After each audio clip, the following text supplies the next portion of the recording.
I got into this business because I met an amputee in Ottawa at the gym, and then I started asking him about where he had the prosthesis made, and he explained to me the course. So then I went to Toronto, I applied, I did a 3-year course in Toronto and studied prosthetics orthotics.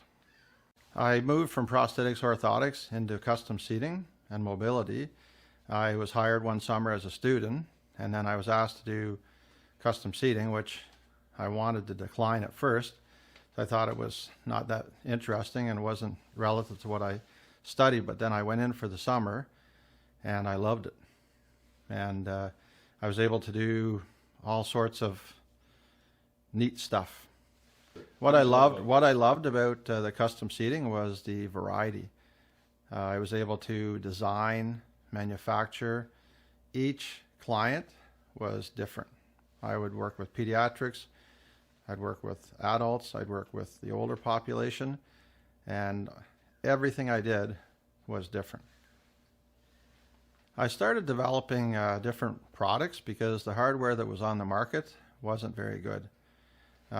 People that were making it weren't the actual end user, and they weren't the people assembling the end product. I was trying to find hardware, and nobody made it. So then I started developing my own based on many years of experience. And in the field, quite often you're alone, or you've got just a client and a therapist, and you're trying to make adjustments. And again, I thought, this is crazy.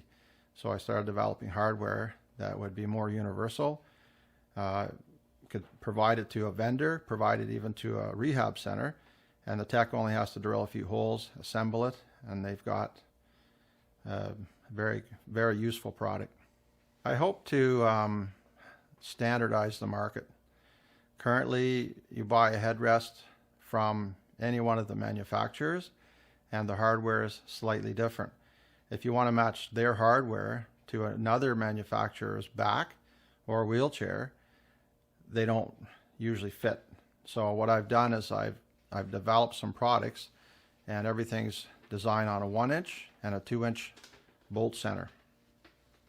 If this product will impact the wheelchair user because there is a certain level of adjustability. So for an example, if you put a thread sled easy mount onto a back, a prefabricated back or a custom manufactured back, you have some flexibility where you position the headrest. Currently, you have to drill a lot of holes into a back. If you're building the back, if it's a prefabricated commercial back, there are already some holes in there based on a 2-inch bolt center. So you can mount one of our thread sled easy mounts on there, and you can adjust the headrest to the left or to the right. And instead of trying to put the client's head in the headrest, you can move the headrest with 2 hand wheels. You can move the headrest and align the client's head better. It's a better fit.